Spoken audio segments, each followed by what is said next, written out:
आज हम आपके सामने एक महत्वपूर्ण टॉपिक लेकर आए हुए हैं और ये है भ्रूण विज्ञान।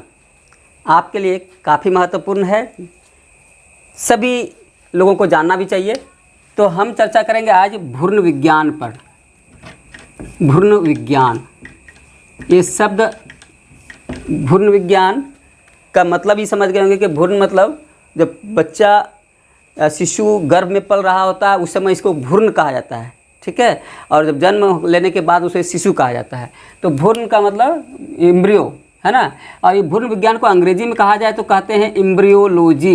एम्ब्रियोलॉजी यानी भ्रूण विज्ञान या एम्ब्रियोलॉजी। तो हम भ्रूण का अध्ययन करेंगे, भ्रूण का निर्माण से लेकर के जन्म तक हम इसमें देखेंगे।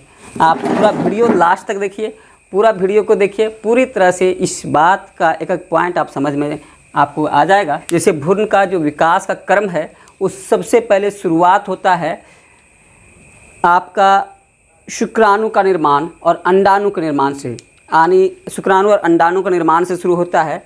फिर उसके बाद निषेचन क्रिया से होता है, फिर उसके बाद विकास की क्रिया होती है। तो इस तरह से इसका जो विकास का क्रम है इसके 5 चरण हैं। इसको अगर देखा जाए तो 5 चरण में बांट सकते हैं।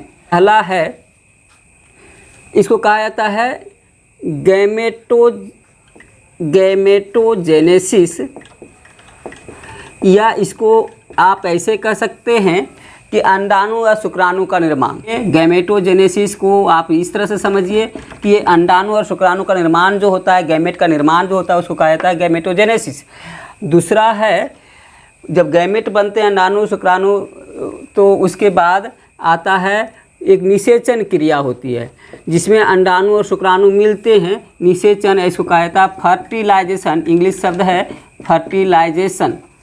तो ये 2 क्रिया हो गई। तीसरा क्रिया होता है जब निषेचन हो जाता है तो एक तीसरा कदम होता है, हम बारी बारी से चर्चा करेंगे। पहले हम आपको स्टेप का नाम लिखते हैं, उसको कहा जाता है क्लीवेज।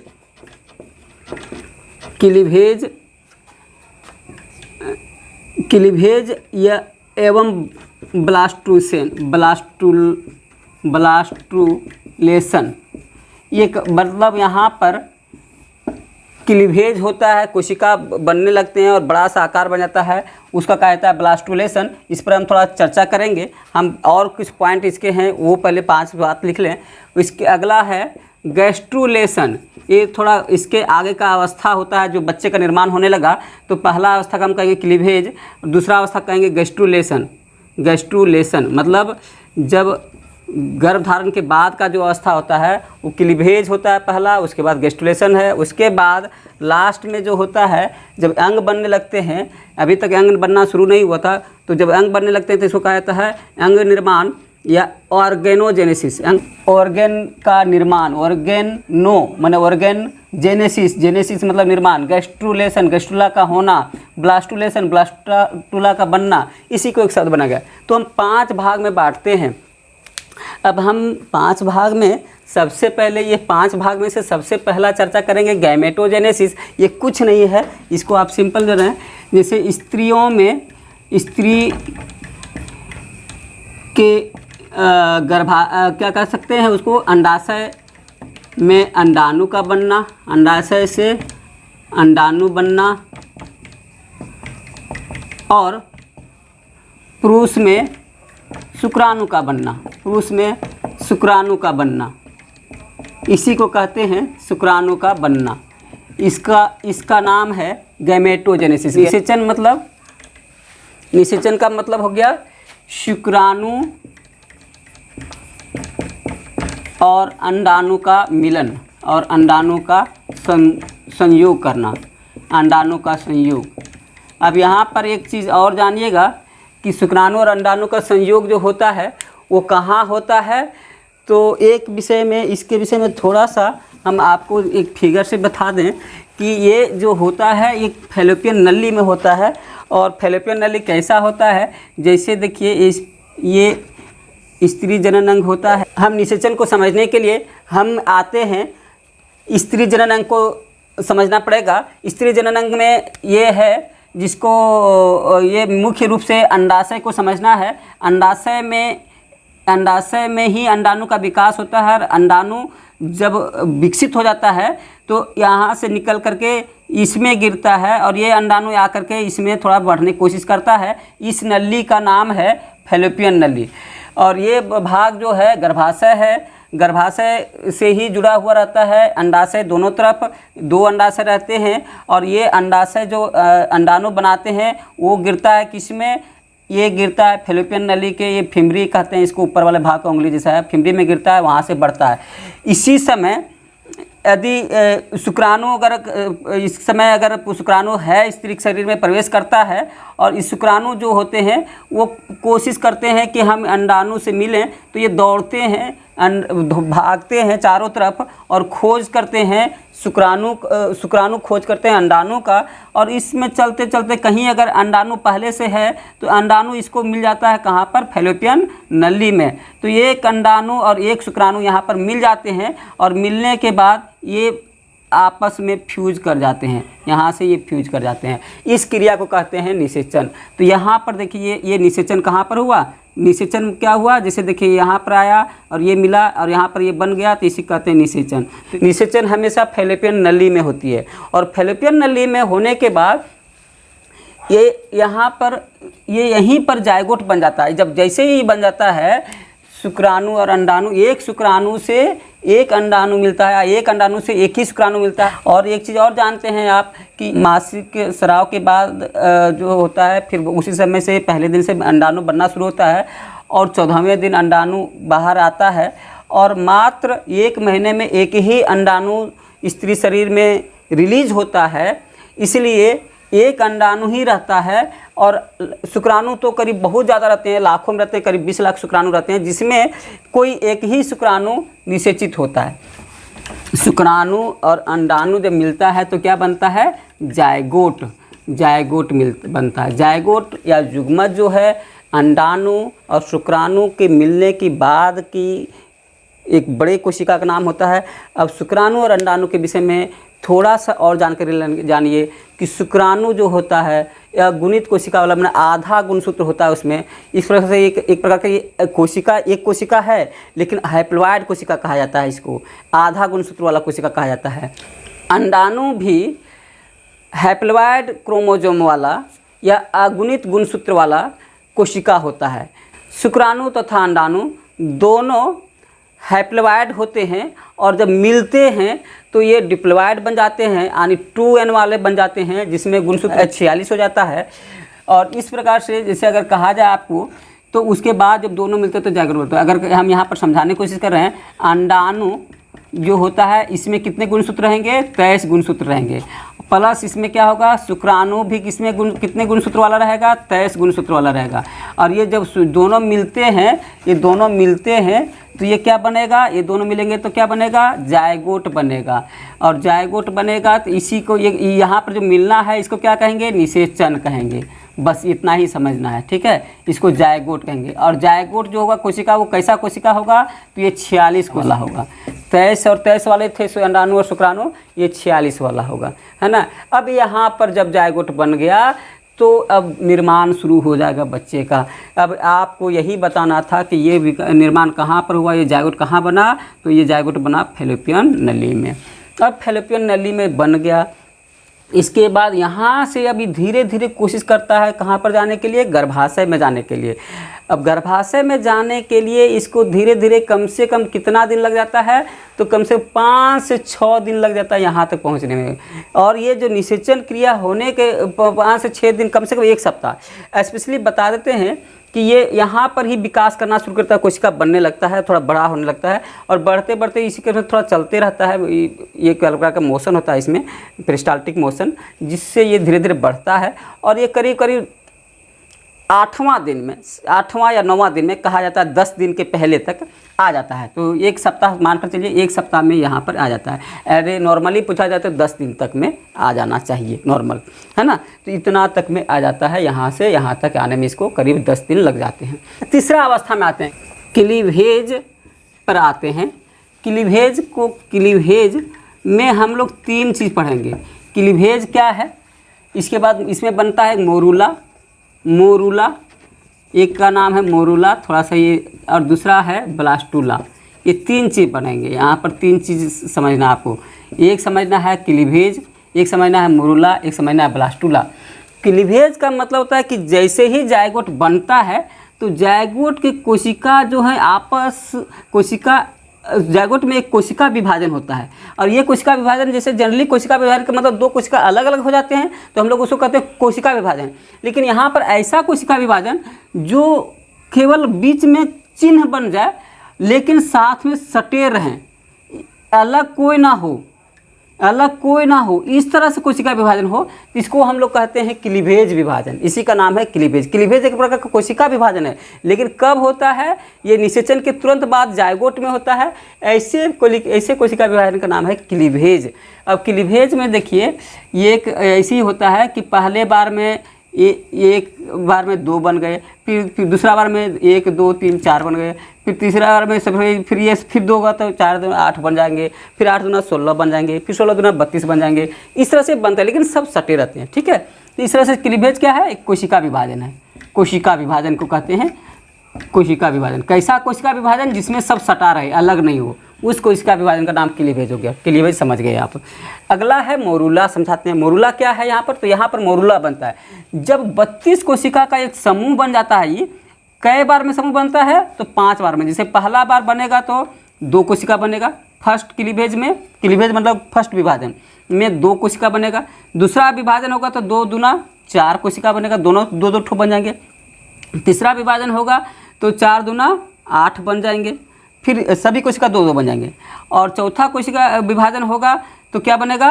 16 बनेगा, 8 दूना 16। और 5वां कोशिका विभाजन होगा तो क्या बनेगा? 32। इस प्रकार से ये 32 कोशिकाओं का एक समूह बन जाता है। इस तरह से एक समूह बन जाता है, इसी का नाम है मोरूला। इस तरह से एक बन जाता है, एकदम ठीक आपका शहतूत का गुच्छा दिखेगा आपको, इसका नाम है मोरूला। इसमें कोई स्पेस नहीं दिखेगा, सब ऐसे ही बना रहेंगे, इसी का नाम है मोरूला। ठीक है, तो मोरूला को अगर विषय में तो मोरूला क्या है? 32 कोशिकाओं का एक समूह है, एक मास है, उसी को कहा जाता है मोरूला। मोरूला बनता है फैलोपियन नली में ही बन जाता है। अब मोरूला जो है सो करीब करीब यहाँ से 4 दिन बाद ये पहुँच जाता है कहाँ पर? आपके गर्भाशय की दीवार पर। गर्भाशय में इंडोमेट्रियम दीवार पर आके चिपक जाता है। अगला भाग ब्लास्टूला है। लेकिन एक चीज़ ध्यान रखेंगे, ब्लास्टूला मतलब कुछ नहीं है, कोशिका विभाजन इसमें वैसे ही होते रहेगा, लेकिन एक विशेष थोड़ा सा अंतर होता है कि इसमें क्या होता है कि आकार वही रहेगा, लेकिन इसका कोशिका अरेंज हो जाता है। और कोशिका अरेंज इस तरह से हो जाता है कि कुछ कोशिका किनारे किनारे किनारे किनारे किनारे किनारे हो जाते हैं, कुछ कोशिका ऐसे ऐसे ऐसे किनारे किनारे किनारे किनारे किनारे किनारे हो जाएंगे। इसमें कुछ कोशिका इस तरह से हो जाते हैं, और ज़्यादातर कोशिका एक तरह जमा हो जाते हैं, यहाँ पर अरेंजमेंट हो जाता है, और बीच में खाली भाग बन जाता है। बीच में खाली भाग बन जाता है, इसी का नाम है, इस तरह से बन जाता है। अब ये खाली भाग हो गया, ये खाली भाग में रहता है, यहाँ पर तरल पदार्थ भर जाते हैं, यहाँ पर लिक्विड भर जाते हैं, ये है। तो इस तरह से बन जाना कहलाता है ब्लास्टूला। मोरूला में कोई खाली जगह नहीं था और ब्लास्टूला में खाली जगह है। ये खाली जगह है, इसको ये खाली जगह इसको कहते हैं ब्लास्टोसिल। एक नाम है, हम बताने की कोशिश कर रहे हैं आपको, ब्लास्टोसिल। ये बाहर वाला भाग है, जो बाहर वाला भाग है इसको कहा जाता है ट्रोफोब्लास्ट, इसको कहते हैं ट्रोफोब्लास्ट। और एक जो बीच वाला भाग है इसका नाम है, ये जो होता है इसको कहते हैं एम्ब्रियोब्लास्ट, एम्ब्रियोब्लास्ट।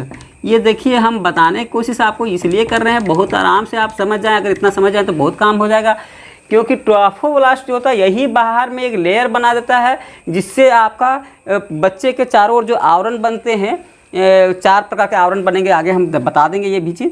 तो ये आवरण बनाएगा, क्या बनाएगा? आवरण बनाता है। और ये जो है सो शिशु बनाएगा, ये अंग बनाएगा, शिशु मैंने भ्रूण बनाएगा, ये जो है सो भ्रूण बनाएगा, ये वाला भाग है भ्रूण बनाएगा। और ब्लास्टोसिस ये खाली भाग है, ये खाली पोषण करेगा इनको, इसमें लिक्विड, ये प्रोटीन रिच होते हैं इसलिए इसका पोषण करेगा। तो इस तरह से ये 3 भाग में बन जाता है ब्लास्टूला। तो अब हमारा पहला ये तीसरा भाग कंप्लीट हुआ। अब हमारा अगला है चौथा भाग। चौथा भाग में आते हैं वो है गैस्ट्रुलेशन। गैस्ट्रुला क्या है कि जो कोशिका अब जो विभाजित हो रहा है खूब कोशिका बन जाएंगे, खूब कोशिका बन जाएंगे, लेकिन ये सब सेट हो जाएंगे और ऐसा सेट होंगे कि वो एक लेयर बना लेंगे आपस में। और इसमें कोशिका में गति होता है, भाई कौन कोशिका कहाँ जाएगा, ये उन लोग को जिसका जैसे कहते हैं कि भाई चलो सेट हो जाओ कहीं, तो सब अपने अपने पसंद वाले कोशिका किसी और के पास, किसी और के पास, इस तरह से पसंद वाले कोशिका के यार मूवमेंट हो जाता है, इसमें मूवमेंट हो जाता है। ये कोशिका में आपको मूवमेंट दिखाई देगा, आपको ये मूवमेंट दिखाई देगा। कुछ कोशिकाएँ इस तरह से, ये कोशिकाएं हैं जो आपस में मूवमेंट, ये एक लेयर बना देगा, मतलब आपका एक लेयर यहाँ बनेगा, एक लेयर इधर बनेगा, एक सब कोशिका सब लेयर बना देते हैं और बीच में खाली भाग बन जाता है। 3 लेयर बनता है और बीच में खाली भाग रहता है, ये कैविटी हो जाता है। ये कैविटी है, खाली भाग रहता है। ऊपर वाला भाग जो है इसको हम लोग कहते हैं इक्टोडर्म, इक्टोडर्म, और बीच वाला भाग है इसको हम लोग कहते हैं मेजोडर्म, मेसोडर्म, और अंदर वाला इसका एक भाग है इसको कहते हैं इंडोडर्म। तो ये 3 लेयर बन जाते हैं। ये इसी को मैंने इसको कहते हैं गैस्ट्रुला में क्या होता है, तो 3 जर्मिनल लेयर बनते हैं। ये जर्मिनल लेयर कहा जाता है इसको, जर्मिनल लेयर का बनना, इसका मेन काम यही है। और इस तरह से जो बनता है इसी को कहते हैं गैस्ट्रुला। इस तरह से बड़े आकार का बन जाएगा, बीच में खाली भाग रहेगा। अब यहाँ पर समझने की कोशिश कीजिएगा, ये जो 3 लेयर है ना, ये 3 लेयर किस्मत है। ये सभी कोशिकाओं की किस्मत लिखता है गैस्ट्रुला, कि किसको क्या बनाना है, किसको दिमाग बनना है, किसको हार्ट बनना है, किसको दिल बनना है, किसको किडनी बनना है, ये सब यहीं से लिखा जाता है। किस्मत यहाँ लिखा जाता है। गैस्ट्रुलेशन में ही सब कोशिकाओं का भाग्य लिखा जाता है, कौन कहाँ है, तुमको क्या करना है, तुमको क्या बनना है, तुमको क्या बनना है, तुमको क्या बनना है, तुमको क्या बनना है। जैसे आपके बच्चे अभी से ही बन जाता है कि बेटा डॉक्टर बनेगा, इंजीनियर बनेगा, क्या बनेगा, तो इसी तरह से इसको समझता है कि इसको दिमाग बनाना है, आँख बनाना है, दिल बनाना है, पैर बनाना है, हाथ बनाना है, यहीं पर ये लिखा जाता है। ठीक है, तो इस तरह से ये गैस्ट्रुलेशन एक बड़ा मज़ेदार पॉइंट है। 3 भाग में बढ़ता है और 3 ही भाग से सारा चीज़ का निर्माण यहाँ से हो जाएगा। ठीक है, अब वहाँ पर सेट हो जाते हैं कौन किसका कहाँ कहाँ जाएगा। तो 3 लेयर जो होते हैं इसमें हम थोड़ा सा चर्चा कर दें, ये इंटरेस्टिंग है कि कौन कौन चीज़ क्या क्या बनाते हैं। इससे पहले हम देखते हैं कि इक्टोडर्म जो होता है, इक्टोडर्म, आइए तो हम देखते हैं इक्टोडर्म। पहले इक्टोडर्म जो है क्या बनाता है, ये देखिए इक्टोडर्म है त्वचा का बाहरी परत, एपिडर्मिस जिसको कहते हैं, एपिडर्मिस कहते हैं, ये बनाता है। ठीक है, इक्टोडर्म क्या बनाता है, तंत्रिका तंत्र बनाता है, तंत्रिका तंत्र बनाता है। हमारा जो तंत्रिका तंत्र है वो ब्रेन वगैरह जो बना हुआ है इक्टोडर्म से बना है। तंत्रिका तंत्र का सारा विकास इसमें है। आँख बनाता है, आँख नेत्र इसका बनाता है इक्टोडर्म। ठीक है, मेसोडर्म बड़ा इंपॉर्टेंट है, जो बीच वाला है, ये संयोजी ऊतक बनाता है। संयोजी ऊतक क्या होता है ये बताते हैं। संयोजी ऊतक जैसे हमारा मांसपेशी है, ये संयोजी ऊतक में आता है। रक्त है, ये संयोजी ऊतक में आता है। अस्थि है, हड्डी, ये संयोजी ऊतक में आता है।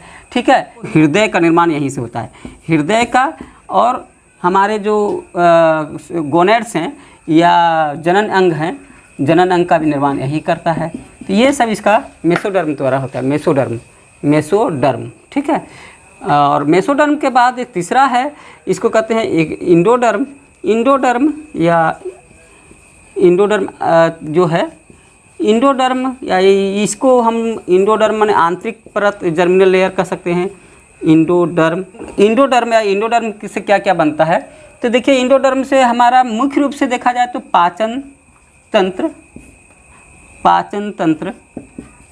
का विकास, आंतरिक अंगों का आवरण, आंतरिक अंगों का आवरण, पेरिटोनियम। इसका 5वां का नाम होता है ऑर्गेनोजेनेसिस। ये ऑर्गेनोजेनेसिस शब्द अंग्रेजी शब्द है, और ये ऑर्गेनोजेनेसिस का मतलब है अंगों का निर्माण। अब इसके विषय में समझिए, जब अंग बनना शुरू होंगे तो हमारे जो अंग बनते हैं वो अंग का निर्माण शुरू कहाँ से होगा, तो सबसे पहले शिशु या फीटस कहते हैं या भ्रूण कहते हैं, बाहर में उसका एक लेयर होता है, आवरण होते हैं, इसका पहले निर्माण हम देखते हैं। इस तो पहले इसमें झिल्ली बनती है, बाह्य आवरण बनता है। तो भ्रूण आवरण कह सकते हैं, भ्रूण आवरण, एम्ब्रियोनिक आवरण कह सकते हैं। इसको भ्रूण आवरण इंग्लिश में कहा जाता है एम्ब्रियोनिक मेम्ब्रेन। एम्ब्रियोनिक मेम्ब्रेन बनेगा, पहला क्या बनेगा, एम्ब्रियोनिक मेम्ब्रेन बनेगा चारों ओर। एम्ब्रियोनिक मेम्ब्रेन 4 होते हैं। पहला अंग्रेजी शब्द है, थोड़ा अंग्रेजी में लिखेंगे, हम हिंदी में बोल देंगे, एमनियोन। दूसरा है कोरियोन। तीसरा है एलेंट्वाइस। और चौथा है योक-सैक।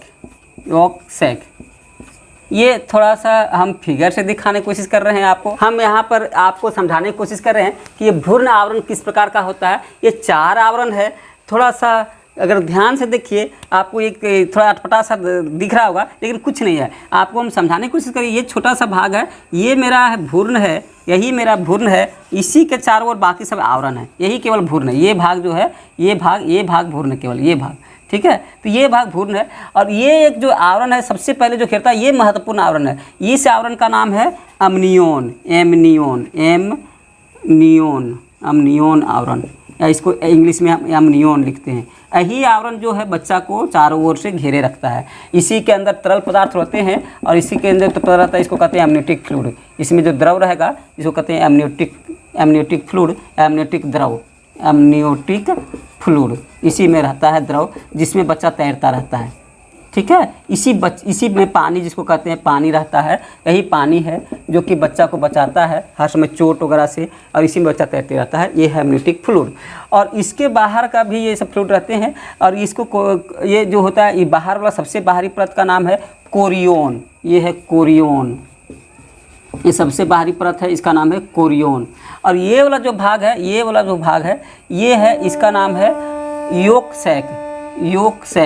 ये इस कोई विशेष काम नहीं है, लेकिन जब तक लीवर नहीं बनता बच्चा का, तब तक बच्चा का रक्त यहीं से बनता है, इसलिए ये काम का है। क्योंकि एक लीवर का काम कर रहा है। जब तक लीवर नहीं बच्चे में बन जाएगा, भ्रूण में नहीं होगा, तब तक इसको कहेंगे ये एक लीवर का काम करेगा।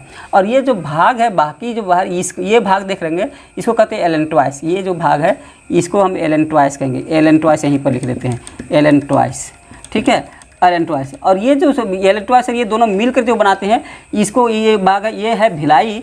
और यहीं पर आपका बनेगा ये भाग जो है घुस आते हैं एक माँ के गर्भाशय के उत्तक से मिलेंगे, गर्भाशय के दीवार से जुड़ेंगे, और यही भाग बनाएगा प्लासेंटा। ये भाग क्या बनाएगा, ये भाग निर्माण करेगा प्लासेंटा का। प्लासेंटा जिसको सुनते होंगे कि प्लासेंटा से ही शिशु माता से सब कुछ प्राप्त करता है। भ्रूण को जो भी खाना पीना मिलता है माता के, तो ये भाग जो इतना भाग, ये सब प्लासेंटा हो जाते हैं और माता के गर्भ से सटा रहेगा।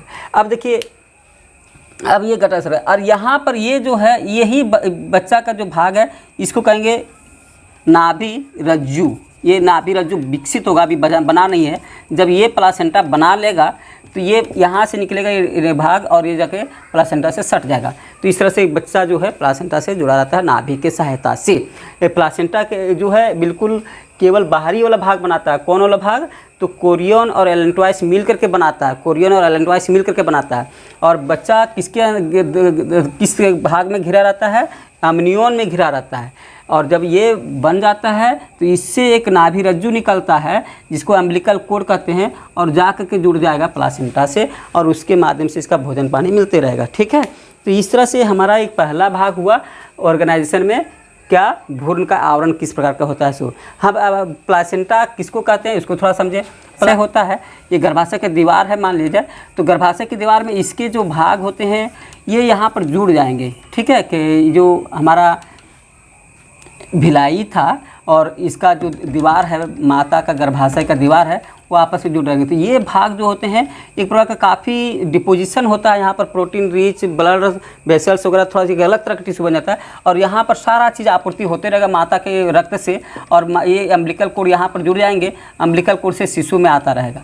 तो इस तरह से ये अम्बिलिकल नाभिक रज्जु बन जाएगा, और यहाँ पर ये इसको इस जुड़ा हुआ भाग कहेंगे हम लोग अपरा या प्लासेंटा, ठीक है। तो प्लासेंटा बड़ा काम का चीज़ होता है, क्योंकि वहीं से सब कुछ माता से प्राप्त होता है, और वो कैसे प्राप्त होगा, तो नाभि रज्जु से प्राप्त होगा, ओके।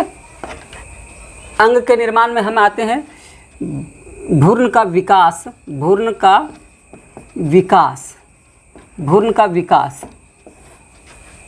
हम लोग आते हैं थोड़ा देखें भ्रूण का विकास कैसे करता है। अब यहाँ पर हम लोग प्लासेंटा देख लिए, आवरण देख लिए, उसके आगे बढ़ते हैं कि अब भ्रूण का विकास आगे कैसे होता है। तो भ्रूण का विकास अब हम बांट के बताएंगे। आप इसको हम 3 भाग में बांटते हैं इस पूरे पीरियड को। तो ये जानते हैं कि जो गर्भकाल होता है इसको माना गया है 40 सप्ताह का, माना गया है 40 सप्ताह का, ठीक है, सप्ताह, या कह सकते हैं 280 दिन, ऐसा कह सकते हैं। तो ये 7 को 28 है ना, तो 280 दिन, इतना दिन का माना गया है, ठीक है। तो पूरे पीरियड को हम 3 पीरियड में बांटते हैं। इसको ट्राइमेस्टर कहा गया है। तो इसे काल मैंने गर्भकाल को 3 ट्राइमेस्टर में बांटा गया है। ट्राइमेस्टर कहते हैं इसको। पहला त्रैमासिक, तो इसको कहते हैं कि फर्स्ट ट्राइमेस्टर। ट्राइमेस्टर मतलब 3 महीना का एक ट्राइमेस्टर कहा जाता है। सेकेंड ट्राइमेस्टर, 3 महीना को एक ट्राइमेस्टर कहा जाता है, ठीक है। और एक को कहेंगे थर्ड ट्राइमेस्टर, मैंने पहला 3 महीना, दूसरा 3 महीना और तीसरा 3 महीना ट्राइमेस्टर, मतलब 3 3 9 महीना हो गया है ना। तो 3 महीना करके बांटा जाता है, ठीक है। तो हम ये 3 भाग में आपको बताने की कोशिश कर रहे हैं कि ये ट्राइमेस्टर फर्स्ट, सेकेंड ट्राइमेस्टर और थर्ड ट्राइमेस्टर में बांटा गया है। पहला 3 महीना, सेकेंड 3 महीना, यानी ये कब से कब तक का पीरियड को कहेंगे फर्स्ट ट्राइमेस्टर।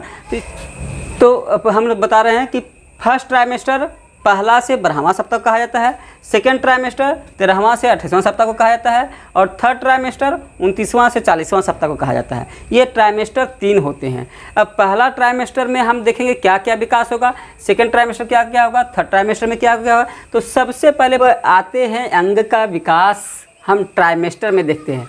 हम 3 ट्राइमेस्टर देख लिए, तो पहले देखते हैं फर्स्ट ट्राइमेस्टर में क्या क्या विकास होगा, सेकेंड ट्राइमेस्टर में क्या क्या विकास होगा, थर्ड ट्राइमेस्टर में क्या क्या विकास होगा। फर्स्ट ट्राइमेस्टर में चौथा सप्ताह जो होता है, चौथा सप्ताह के पहले तो अब मेरुला गैस्ट्रुला बनेगा, उसके बाद चौथा सप्ताह में हृदय पहले बनना शुरू करेगा, हृदय, और उसके बाद मस्तिष्क। हृदय और मस्तिष्क का निर्माण एक साथ शुरू होता है, लेकिन छठा सप्ताह में हृदय पहले बन जाता है। हृदय बन जाता है कब, छठा सप्ताह, मानी 1.5 महीना में ही हृदय बन जाएगा। और छठा सप्ताह के बाद 7वां या 8वां सप्ताह में इसका हृदय का धड़कन भी शुरू हो जाता है। तो करीब करीब 2 महीना में हृदय का धड़कन शुरू हो जाता है। और जब शुरू में हृदय धड़कन शुरू होता है, उसमें हार्ट बीट बहुत ज़्यादा होता है, करीब 160 से 70 होता है उसमें शुरुआती स्तर पर। फिर धीरे धीरे उम्र बढ़ने के साथ इसका धड़कन कम होने लगता है, और बच्चे जब जन्म लेते थे उस समय करीब करीब 120 रहता है इसका। तो इस तरह से हृदय का धड़कन जो है आपका शुरू हो जाता है। और 12वां सप्ताह में माथा दिखाई देने लगेगा। 12वां सप्ताह में माथा दिखाने लगेगा, यानी कि 3 महीना जब हो जाएगा तो, ठीक है, माथा दिखाई देने लगेगा। और उस समय आप लड़का है या लड़की है इसका पता आपको चल जाएगा, क्योंकि बाह्य जनन अंग बन जाते हैं, ठीक है। इसलिए 3 सप्ताह के पहले आपको लड़का लड़की पता नहीं चल पाता, जो 12वां सप्ताह के पहले नहीं पता चल पाता है। आप बाह्य जनन अंग 12वां सप्ताह में बन जाता है, उसके बाद ही आप पता चल पाता है, आप जान सकते हैं कि लड़का है या लड़की है। ये इसका आप जनन अंग का देख करके आप पता कर सकते हैं।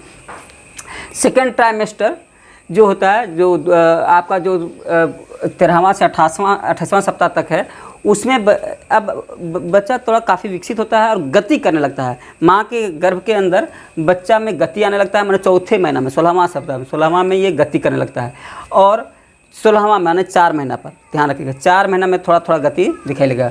24वां सप्ताह में इसके माथे में बाल आने लगते हैं। 24वां यानी समझ लीजिए कि 6 महीने में, 6 महीना में, वो 6 महीने में माथा पर बाल दिखाई देने लगते हैं, बाल आने लगते हैं, बाल उगाते हैं।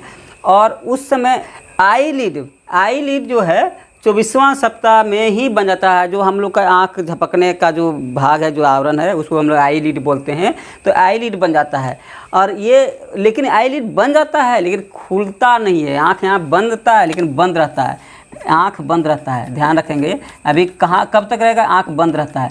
कब तक बंद रहेगा, 28वां सप्ताह तक बंद रहेगा। ये 28वां सप्ताह तक बंद रहता है। 28वां सप्ताह तक आँख नहीं खुलता है, ठीक है, सप्ताह तक, मतलब 7 महीने तक आँख नहीं खुलता है। 7 चौका 28, 7वां महीना तक आँख खुलता नहीं है ना। तो ये ध्यान रखना है कि आईलिड बनता है 24वां सप्ताह में, लेकिन खुलता है 29वां या 30वां सप्ताह में, ठीक है, मैंने 7.5 महीना के बाद।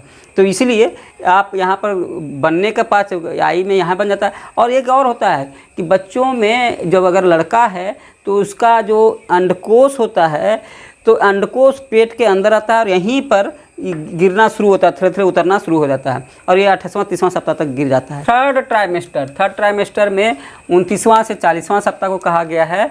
और इस सप्ताह में इसमें बच्चा बन चुका रहता है, हड्डी का विकास इसमें ज़्यादा होता है, हड्डी का पूरा निर्माण हो जाता है। हड्डी यानी शरीर के अंदर हड्डियाँ जो बननी रहती है इसमें पूरा बन जाता है, लेकिन हड्डियाँ सॉफ्ट रहती है, अभी मुलायम रहता है, हड्डियाँ पूरी कठोर नहीं रहता है। हड्डी निर्माण तो हो जाता है, लेकिन कैसा हड्डी बनता है उसमें पूरा मुलायम हड्डी रहता है। और बच्चा इस समय पूरी तरह से लगभग विकसित हो चुका रहता है, इसलिए मूव करता है तेज़ी से। कभी कभी हाथ पैर चलाता है, उसको किकिंग कहते हैं, ऐसे हाथ पैर अपना आगे पीछे गति करता है, किकिंग करते हैं उसको, किकिंग करता है, मतलब धक्का मारता है। और आँख खोल सकता है और बंद कर सकता है। इस समय आँख का जो है खोलने और बंद करने की क्षमता आ गई, 29वां सप्ताह से ये आँख खोल सकता है, बंद कर सकता है, ठीक है। यहाँ पर फेफड़ा का विकास हो चुका रहता है, फेफड़ा विकसित हो जाता है। और अंत में जो बच्चा 30वां सप्ताह यानी 32वां सप्ताह से बच्चा अपने उलटना शुरू करता है और माथा उसका नीचे आ जाता है और पैर ऊपर रहता है, वर्टिकल पोजीशन में आ जाता है, उल्टा, मतलब जैसे अब इसको अगर पहले उसके पहले बच्चा उल्टा रहता है, मैंने आपका ये जन्म लेने के लिए जो सीधा होता है जिसमें माथा नीचे रहना चाहिए, पैर ऊपर होना चाहिए, तो ये 32वां सप्ताह में यहाँ पर ये आ जाता है। तो इस तरह से हम लोग इसको अलग अलग ट्राइमेस्टर में बच्चे का विकास क्या क्या होता है ये हम लोग देखें। और इस तरह से हम उम्मीद करते हैं कि आप बच्चे का शुरुआती विकास से लेकर के अंतिम जन्म तक कैसे विकास होता है इसको देख लिए हैं। और आपको इस तरह से जो भी प्रश्न पूछे, बच्चे का जन्म जो होता है 40 सप्ताह में हो जाता है और इसका वज़न उस समय करीब 2.5 से 3 किलोग्राम रहता है।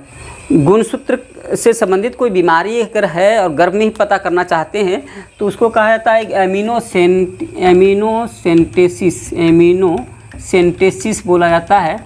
इसमें क्या होता है कि जो एमिनियोटिक फ्लूइड होता है, जो एमिनियोटिक द्रव होता है, उस द्रव को निकाल करके उसमें बच्चे के कोशिकाएं होते हैं, फिटस की कोशिकाएं होती है, उस कोशिका को चेक किया जाता है कि इसके अंदर गुणसूत्र सब समान रूप से हैं या कोई गड़बड़ है, जीन कोई गड़बड़ है। अगर कोई गड़बड़ है तो पता चल जाता है। इस जांच को कहते हैं एमिनोसेंटेसिस। इससे आप लड़का है, लड़की है, क्या गुणसूत्र है, क्या गड़बड़ी है, कैसा होगा, सब कुछ जान सकते हैं। ये एक जांच होती है, कभी कभी इस शब्द से जाना जा सकता है। तो हम लोग इसको देखें, पूरा आप समझे होंगे। मुझे उम्मीद है कि आप इस पूरी बातों को समझ चुके होंगे। आप लोग को ऐसा वीडियो पसंद है तो लाइक और सब्सक्राइब ज़रूर कीजिए। Thank you.